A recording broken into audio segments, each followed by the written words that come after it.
Oi, gente. No Show Business de hoje, vamos falar sobre empreendedorismo e investimentos. Para uma conversa sobre esses assuntos, está conosco Romero Rodrigues, sócio da Headline e da XP.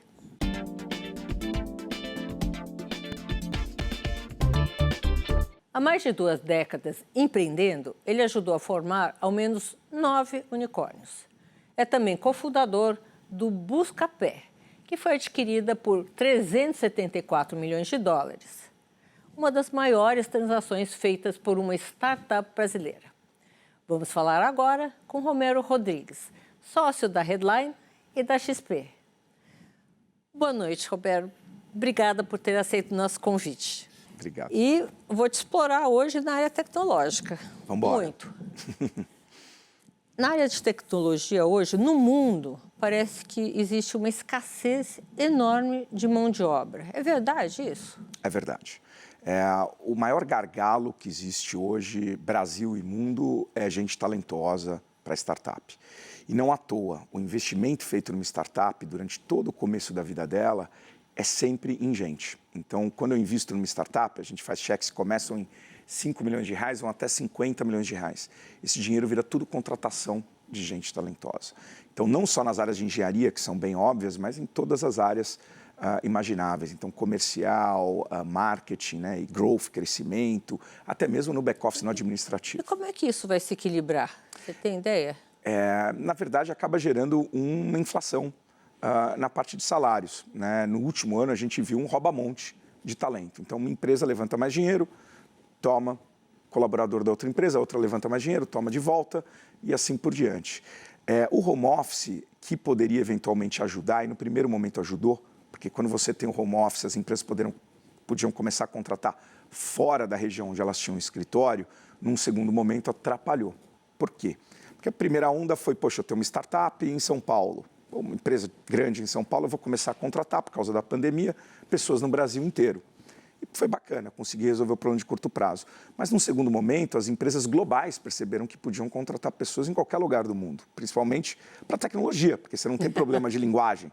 Você não fala português ou inglês, né? Você vai falar a linguagem de programação. E aí os salários de tecnologia multiplicaram por 5, na média, ao longo da pandemia.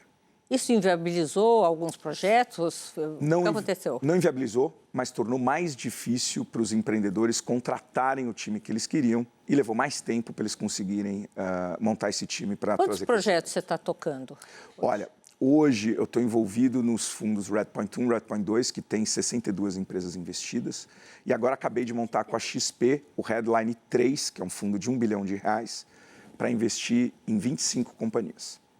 25? Que ainda não estão escolhidas. Ao longo dos próximos 3, 4 anos, a gente vai selecionar aí de 5 mil startups as 25 melhores. E escuta, tem investimento para tudo isso? Tem. O mercado de tecnologia é um mercado muito vibrante, né? E todo dia inovação acontecendo, e todo dia eu me surpreendo com novos empreendedores e inovações ainda mais inteligentes. E onde tem gente talentosa, vai ter dinheiro atrás para bancar esses projetos. Então, obviamente, do começo do ano para cá, a gente tem visto um cenário de possível recessão, de crise global, e a liquidez enxugou muito. Enxugou? Enxugou muito, muito. Então, você tinha gente jogando dinheiro pela janela, praticamente, e agora os cheques estão muito mais limitados. Por quê? Simplesmente porque, quando a gente olha o fim da jornada de uma startup, que é ela ser lá no final da história dela adquirida, como o Buscapé foi pela Naspers, ou fazer um IPO na Bolsa, como aconteceu com a XP, esses valores dessas empresas caíram. E na hora que o valor, no final dessa cadeia, cai, todos os outros investidores têm que se ajustar para conseguir entregar o mesmo retorno para o cotista. Então, se eu estava entregando um retorno de 30%, 40% ao ano, mas esperando que uma empresa fosse valer 10 vezes vendas quando ela fizesse o IPO, e agora ela vai valer 5 vezes vendas, eu vou ter que, para dar o mesmo retorno, ajustar meu cheque, provavelmente pela metade. Então, isso é muito natural. Não é que os recursos saíram pelo ladrão. Eles simplesmente emagreceram. Tinha o dinheiro... Não é que foi para algum outro lugar. Exato. Tinha o dinheiro inteligente que sabia o que estava fazendo. E tinha o dinheiro em excesso, que não sabia o que estava fazendo, mas queria estar presente no espaço de tecnologia. Então, às vezes, pessoas que nunca investiram resolveram investir diretamente. Fundos que nunca tinham investido no Brasil resolveram testar e investir no Brasil. Tudo isso aconteceu muito ano passado. Então, não por acaso, ano passado, sozinho, foi responsável por mais de 9 bilhões de dólares investidos em tecnologia no Brasil. Nossa. É muito dinheiro. Eu estou aqui com uma pergunta para te fazer, na dúvida. Depois de você vender a Buscapé pelo preço que você vendeu, por que continuar trabalhando? Essa pergunta é boa. Bom, primeiro, e aí eu tenho que ser muito sincero, as pessoas esquecem que não era só eu que estava no Buscapé, tinha os sócios, a gente era uma empresa que era talvez uma das primeiras empresas a distribuir ação para quase todos os funcionários. Então, a gente Todos os funcionários tinham ação? Não todos, mas a gente tinha ali 30%, 40% dos funcionários que tinham exposição ao nosso programa de ação. Isso lá atrás, 2000, não era tão comum, né? Tinha sócios investidores. Então, obviamente, eu não posso reclamar, o Buscapé me deixou numa situação confortável, mas não é que o Romero recebeu todo aquele cheque. Agora, a resposta não é nem essa, acho que a resposta é porque eu gosto muito do que eu faço, é muito gostoso. Então, a sensação de poder acompanhar de perto, que nem eu tenho a possibilidade de acompanhar, 50, 100 empreendedores que estão com o propósito de deixar o mundo um pouco melhor do que eles encontraram, de criar uma empresa que tire uma dor grande da sociedade, do povo, é muito gostoso. Então, é um pouco reviver, trazer um pouco tudo que eu vivi, trazer tudo que eu acumulei de olho roxo e cicatriz, porque, curiosamente, o empreendedor, quando ele escolhe um investidor, e ao contrário do que as pessoas pensam, não é o investidor que escolhe um empreendedor, porque os empreendedores bons, eles têm 10 ofertas de investimento e eles que vão escolher. Quando eles escolhem, eles gostam de escolher o investidor que tem olho roxo, que tem cicatriz, que apanhou muito e que não morreu. É mais importante do que aquele que bateu. Então, aquele que apanha e não morre vale mais do que o que bateu. Então, é o caso também de vocês. Nossa, o que a gente apanhou na história de Buscapé era processo de varejo, era competidor com busca global, era todos os lados, não faltou desafio, né? Por que vocês venderam? Olha... Ela ia tão bem. É verdade. Um exercício difícil de fazer é voltar naquele momento do tempo e pensar, se eu voltasse, eu venderia de novo ou não. Mas eu acho que com as variáveis que eu tinha e meus sócios, foi a coisa certa a fazer, pensando no próprio Buscapé naquela época. Porque a gente estava grande, tinha 25%, 30% de todo o comércio eletrônico passando pela gente. Então, quando a gente olhava quanto a gente gerava de vendas para um Submarino, para um Magazine Luiza, para um Extra, para um Ponto Frio, era 30% das vendas dessas companhias já. E das pequenas, 60%, 70% das vendas. Mas a gente não era tão grande a ponto de conseguir os financiamentos que a gente precisava para poder manter o varejo vendendo em 12 vezes sem juros. Então, a gente precisava de um balanço mais forte. E aí a Naspers procurou a gente começou um processo, e a Naspers trazia muita coisa interessante para a gente na mesa. Independência completa, emprestava o balanço, super agressiva, queria fazer bastante aquisição. E dos 5 anos que eu passei no Buscapé após a aquisição, o que é raro, na média, os fundadores ficam 6 meses na empresa depois de adquirida, os 4 primeiros foram incríveis, justamente porque a gente tinha essa independência. No último ano, teve uma mudança de diretoria geral da Naspers, o novo CEO, que era para quem eu reportar, falou, olha, agora a gente vai mudar, não vai ter mais independência, a gente vai começar a fazer uma estratégia única. Eu discordei da estratégia, falei, olha, ok, entre nós foi aí que eu realmente percebi que tinha vendido a empresa. E paciência, toca o barco, eu vou cuidar do meu próximo capítulo. Conta um pouquinho para a gente do próximo capítulo. O que você está fazendo agora? Quais são os investimentos? No que você está apostando na área de tecnologia? Boa. Bom, eu me tornei investidor em startup, investidor de venture capital, de uma forma muito natural e pouco planejada. Quando aconteceu a venda do Buscapé em 2009, muitos empreendedores começaram a me procurar meus sócios, para pedir mentoria, para pedir ajuda, para pedir conselho. E nisso, eu acabei me envolvendo e investindo em mais de 30 startups. Então, um exemplo. Simultaneamente? Ali, junto com o Buscapé, investindo e ajudando um pouquinho. Então, um caso real. Um time muito bom de 3 empreendedores me procuraram. Um deles, o César, o CEO, várias vezes falou para mim, Romero, pô, me dá 2 horas, eu quero tua mentoria. Pô, recebi ele, o cara fantástico, adorei o que ele estava fazendo. Ele falou, pô, eu queria muito que você ficasse 1, 2 horas por mês comigo, porque eu tenho o mesmo problema que você teve. Eu falei, qual? Ele falou, pô, as grandes lojas queriam matar você lá atrás, e aqui no meu negócio eu estou tendo um problema com as academias, para mostrar como eu gero valor para as academias. Era o comecinho da Gympass. E aí, obviamente, acabei me envolvendo, me tornei investidor da Gympass lá atrás. Então, explica para o nosso telespectador o que é a Gympass. Gympass hoje é uma startup que está no espaço de bem-estar e que ela vai ajudar os colaboradores das empresas a poderem usar de uma forma mais inteligente as academias que estão ao redor. Então, uma rede com mais de 30, 40 mil academias no Brasil inteiro, e as empresas dão isso como benefício para os colaboradores. Então, em vez de ter uma academia só que está ali perto da empresa, ainda mais no momento de pandemia, cada um está num lugar do Brasil, os colaboradores podem ir em qualquer uma das academias, como um plano de saúde faz com um hospital e médico. Isso está de pé hoje, já é grande. Está de pé, está super bem. Eu diria que hoje a Gympass é o maior exemplo de uma startup brasileira que internacionalizou. Então, ela conquistou a Europa super bem, está hoje nos Estados Unidos, e eu brinco com o César ainda, que talvez seja uma daquelas startups que, quando fizer IPO nos Estados Unidos, o americano vai jurar de pé junto, que é uma startup americana, que nem o americano acredita que Skype e Spotify são americanos também, apesar de não serem. Explica. Não, é uma empresa...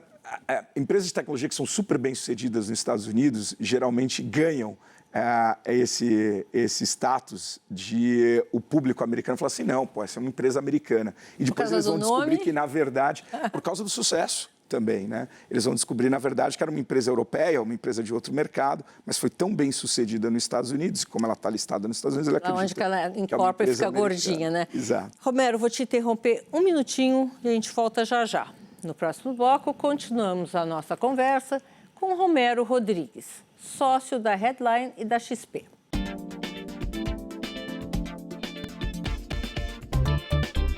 Voltamos com o nosso entrevistado, Romero Rodrigues, sócio da Headline e da XP. Roberto, estava pensando aqui com meus botões. Você deve receber 800 mil projetos por dia de tudo quanto é área. Como é que você faz essa curadoria do que pode dar certo e o que não?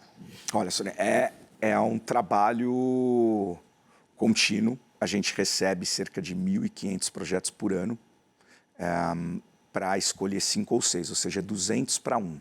É 2 vezes mais difícil do que medicina na USP.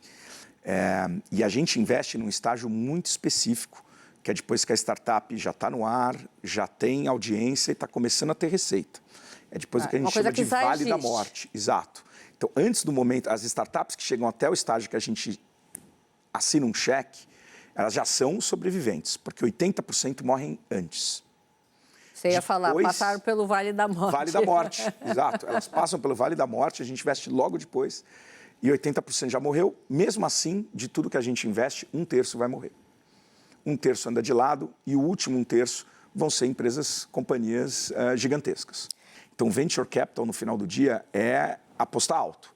É melhor dar errado ou se dar certo, dar muito certo, do que aquele negócio que você tem certeza que não vai morrer, mas você vai ganhar 2 vezes o dinheiro. Não é o nosso negócio, infelizmente. Porque senão a gente não consegue dar o retorno que a gente dá para o nosso investidor, para o nosso cotista. É grande, mas eu escuto, o mundo está virando isso, né? Ou fica grande ou fica em casa. Ou fica em casa, exato. Uma mini boutique concentrada numa área. É ok, né? Funciona. Agora, um ponto interessante, como é que a gente seleciona aí essas? Isso. Bom, primeiro e o mais importante é time. Porque no estágio que a gente investe, apesar de ter um pouco já de receita, de vendas, apesar de estar tecnologia, no final do dia tudo vai mudar. O modelo de negócio vai mudar, a tecnologia vai mudar, então pessoas é o mais importante. Então, quando eu estou investindo naqueles empreendedores e na capacidade deles de resolver aquela dor. Segunda coisa é o tamanho do mercado. E aí a gente não consegue investir em mercado de nicho. Precisa ser um mercado tão grande a ponto de, se essa empresa der certo, lembra que o fundo tem 25 empresas, uma só tem que ser capaz de pagar o fundo inteiro e as outras 24 vão ser lucro. E a última análise é a dor. Então, se for uma dor importante, num mercado muito grande, sendo resolvida por um time muito talentoso, esse negócio vai ficar grande. Interessante esse teu raciocínio. Isso você faz com números ou com a capacidade intuitiva? O mercado é números. A dor, a gente também consegue medir com número porque a gente investe depois que já está no ar. Então, eu consigo mensurar. Eu pego todos os dados da startup, a gente tem um software analítico que a gente coloca dentro e vai falar, olha, está indo bem, a empresa está crescendo, ela está trazendo o consumidor e não está perdendo, e assim por diante. O mais difícil, que é o mais importante, é pessoas. E aí, aquela famosa frase que percepção requer envolvimento. Então, a gente precisa passar tempo com os empreendedores, conhecer eles. Conhecer, conversar muito antes de começar a investir. É isso. Aí Tem alguma... Você falou que nicho não é tão importante, tão visado. Mas área, tá? Que áreas vocês veem com maior possibilidade? Tem alguns setores que tradicionalmente são muito fortes no Brasil. Tá? Então, o setor financeiro, as fintechs, o setor de saúde, as health techs, tem tido muita atração. Por quê? Porque são espaços enormes e com muita dor. As pessoas falam, pô, mas fintech de novo? É o terceiro fundo que você está, o terceiro fundo que fintech. O fintech está sendo reinventado de novo, muito porque os empreendedores estão usando agora a tecnologia que foi usada no Bitcoin, que chama blockchain, para descentralizar alguns espaços de finanças. Aí você vai explicar aqui para a gente. O que é novidade nessas fintechs, que é com a Bitcoin, mistura, etc.? O principal é descentralização. Então, as startups estão criando sistemas onde você descentraliza operações financeiras ou que você descentraliza a tomada de decisão. Então, vou dar exemplos práticos. Poxa, descentralização de finanças. Eu tenho uma ação do Itaú. Tá. Quero passar para você. Hoje eu preciso passar por uma bolsa.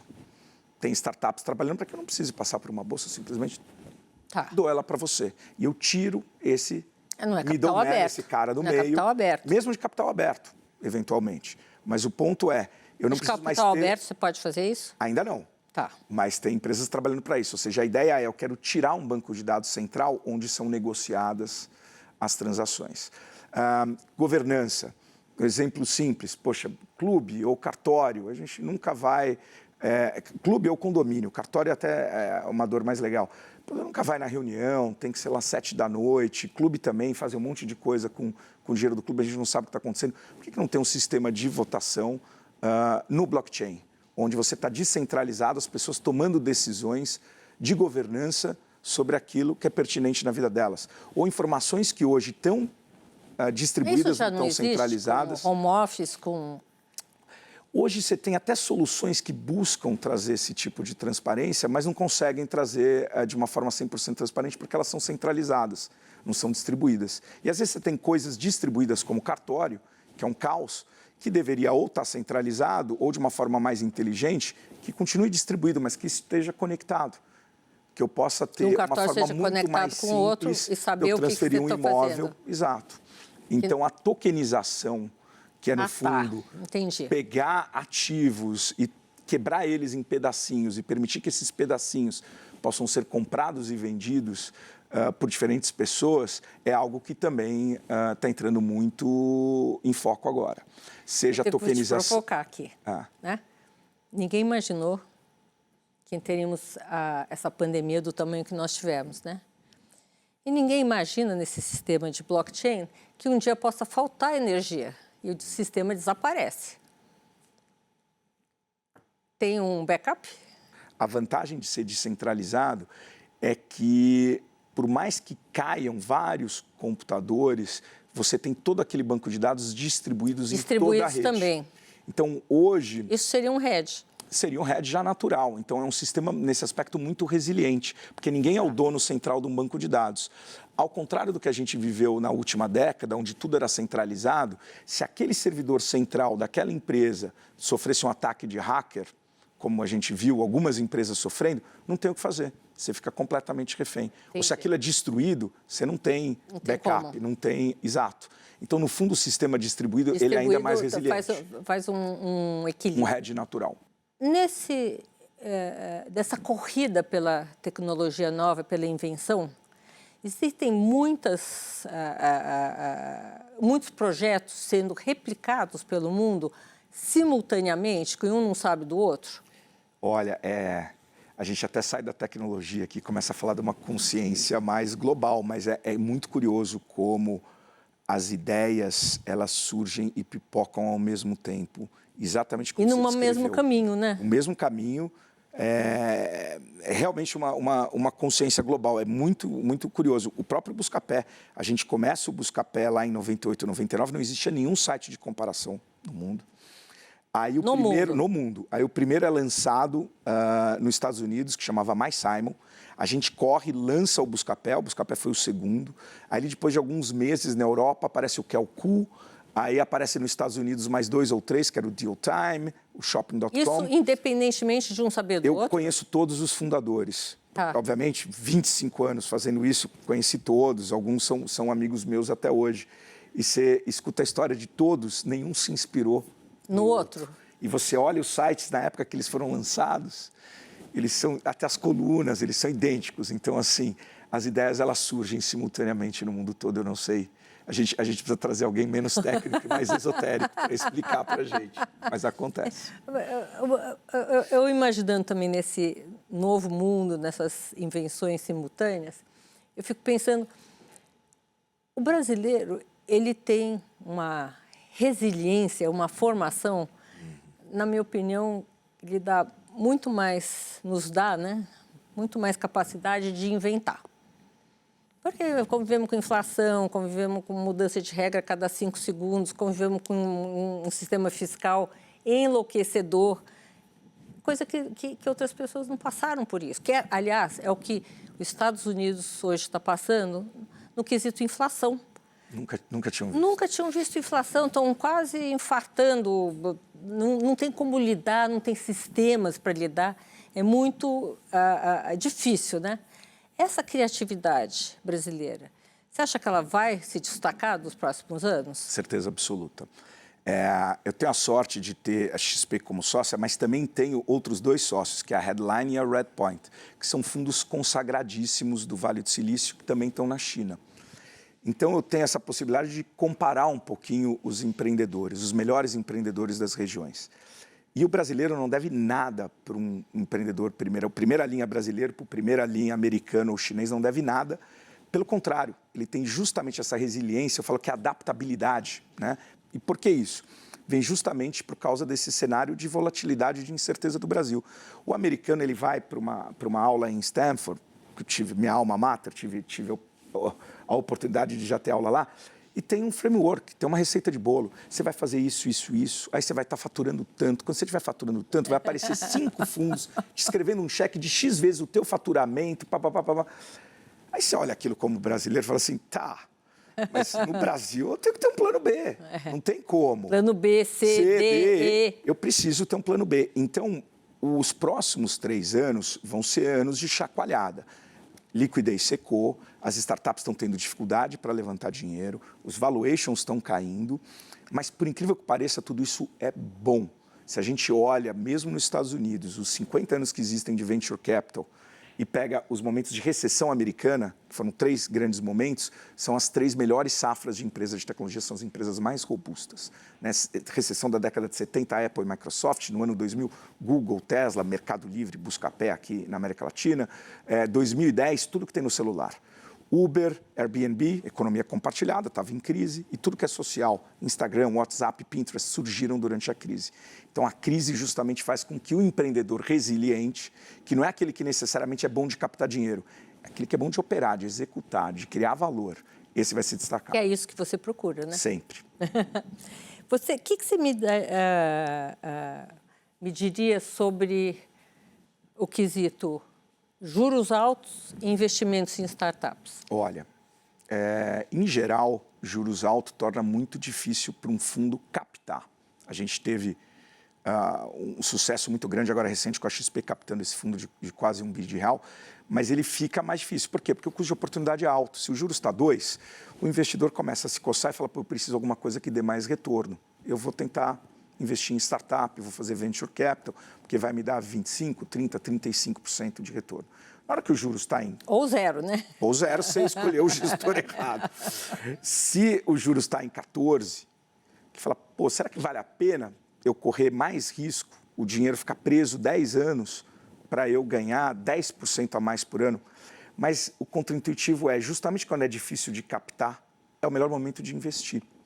E é uma maneira de investir porque, como tem menos dinheiro no mercado, as startups que a gente, os outros fundos vão investir, vão ter menos competição. Vai ficar mais fácil contratar talento. Né? Elas têm que ser mais eficientes em capital. Então, os modelos de negócio que surgem durante crise são muita modelos... demissão agora, né? Está tendo. Está tendo ajuste, teve muito exagero. Então, a gente pega as grandes empresas de tecnologia, os unicórnios, boa parte deles, se não todos, fez algum tipo de demissão ou redução. Tá? Mas ali eu diria que tem 3 tipos de empresa. Tem a empresa que aproveitou o momento para ajustar, tirar um pouquinho a gente brinca de gato gordo, aquele colaborador que acabou o Covid, acabou a pandemia, mesmo assim não foi para o escritório, faz sem ligar a câmera. Então, quer saber, é um bom momento, deixa eu tirar aqui 10% da minha força de trabalho que não está performando. Tem uma boa parte que são empresas boas, saudáveis, mas que perceberam que, poxa, a gasolina vai acabar e não vai ter posto de gasolina. Eu não vou conseguir levantar dinheiro nos próximos 1, 2 anos. Ou pelo menos meu plano B diz que se eu não levantar dinheiro, eu preciso sobreviver. Então, eu vou diminuir despesa e vou usar o dinheiro que eu tenho da última rodada de investimento para sobreviver mais tempo, esperar passar o inverno. E tem um terceiro grupo, que eu espero que seja pequeno, que são startups que não tinham um modelo de negócio necessariamente muito robusto e que essas vão sofrer mais, algumas podem até vir a fechar. Rodrigo, vou te interromper um segundinho e a gente volta já já. No próximo bloco tem mais conversa com Romero Rodrigues, sócio da Headline e XP. Não saia daí.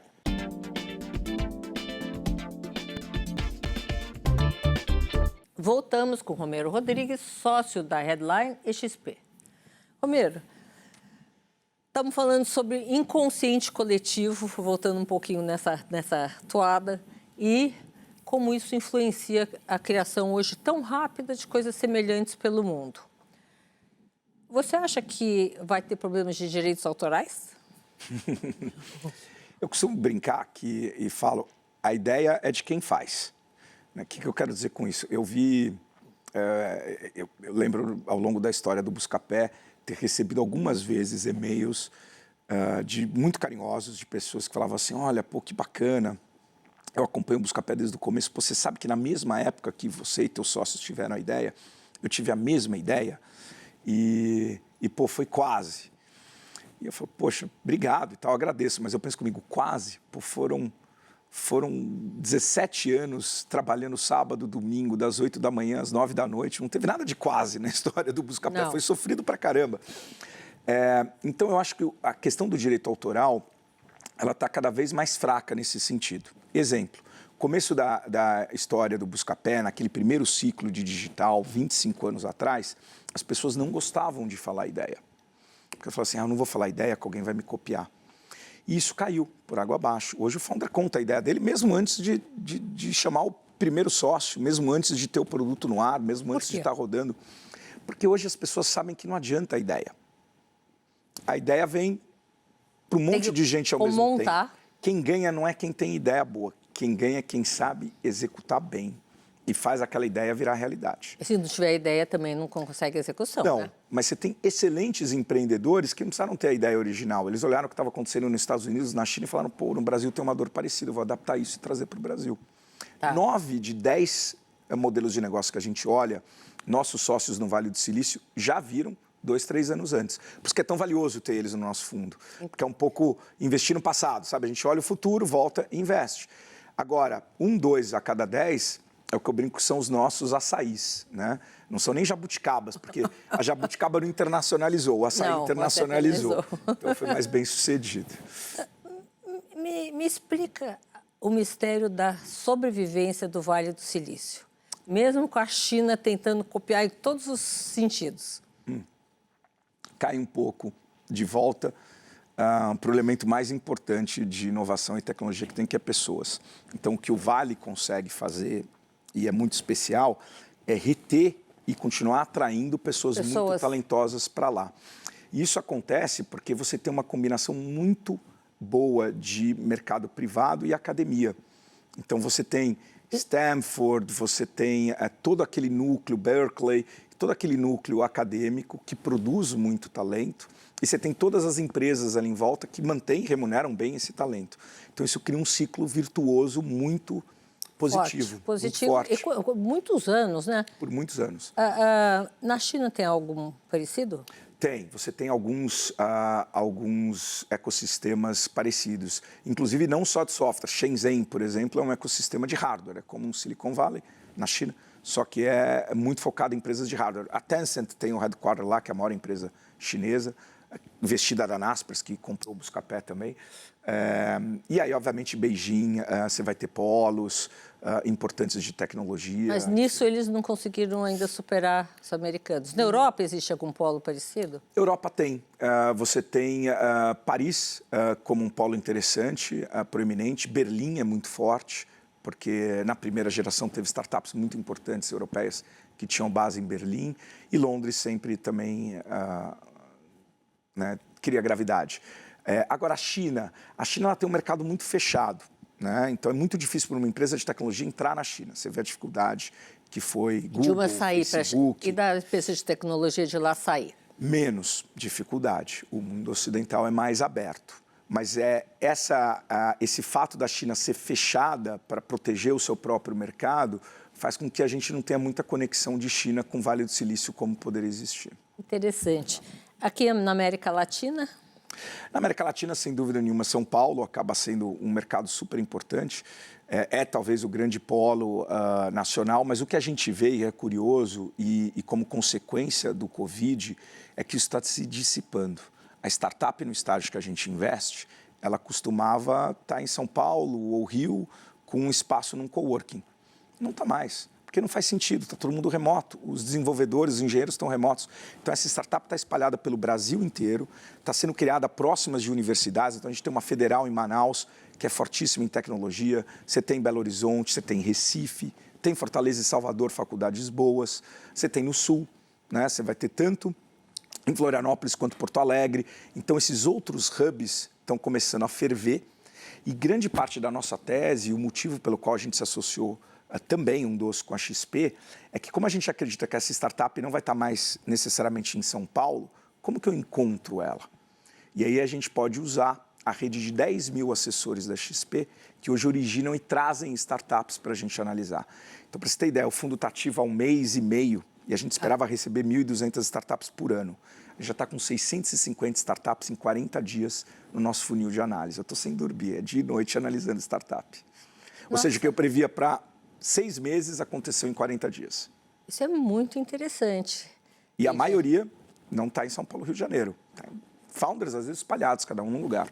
Nessas startups fintechs não é necessária convivência ou um local físico? Não. E mais do que isso, mesmo que seja, pensa que no estágio que a gente está investindo, é aquela startup que ainda não sabe, o nosso cheque do nosso estágio, outros fundos também fazem o cheque no mesmo estágio, é o que define se ela morreu ou se ela passou o vale da morte.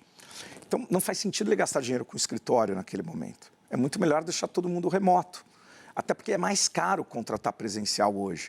Porque o engenheiro, o desenvolvedor, se é remoto e ele está trabalhando da praia, ele topa ganhar um pouco menos. Mas se é para ele mudar de novo para São Paulo, ele vai ter que alugar casa, ele vai ter que gastar com transporte, ele vai perder 2 horas por dia indo e vindo. Ele fala, desculpa, eu não quero 10 mil para ir para São Paulo, eu quero 15 mil. Ele fala, não. Eu economizo no escritório, economizo 5 mil do teu salário. Fica aí na praia, trabalha por 10 mil e estamos junto. E a língua é universal. E a língua é universal, como eu comentei. Então, a gente tem 10 mil olheiros Brasil afora procurando a próxima startup, o que nenhum outro fundo tem. Muito, muito interessante. Estamos aqui chegando no final do nosso programa. Queria te fazer uma última pergunta. Na sua visão, qual seria a maior incerteza de vocês estarem hoje localizados no Brasil, fazendo esse sistema? Olha, o que o país gera em vocês de incerteza? Eu acho o Brasil, pela volatilidade e por tudo que ele traz de desafio, ele acaba sendo um excelente mercado para polir e preparar os empreendedores. Ele é um mercado grande com muita dor, ele acaba sendo um excelente mercado para se criar inovação, porque onde tem dor, você tem oportunidade. Eu brinco, é muito mais fácil criar algo 10 vezes melhor no Brasil do que na Noruega, onde tudo funciona muito bem. Né? Uma ordem de magnitude melhor é mais difícil. Não só, e também eles recebem um script mais prontinho. Mais prontinho. Então, aqui, se você é bom, você tem mais chance de prosperar. Lá é mais competitivo. Onde que atrapalha? O final da jornada, normalmente. Então, como existe volatilidade no Brasil, você, quando vai fazer a saída, a venda da startup, ou fazer a listagem na bolsa, o IPO, as janelas no Brasil são sempre mais curtas, né? Mais difíceis. Por causa Isso é uma judiação. Tá? Da situação econômica do país? Exato, e instabilidade política, econômica, incertezas, e assim por diante. Então, acho que isso é a parte que mais prejudica a história da startup. E um contra também. É o sweet and sour, né? Não tem jeito.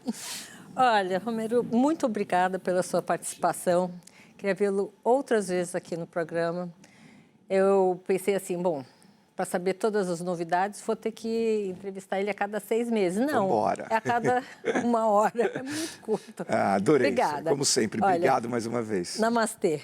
Namastê. O Show Business de hoje termina por aqui. Eu, Sônia Raci, tenho um encontro marcado com você na próxima semana, direto dos estúdios da Band aqui em São Paulo. Até lá!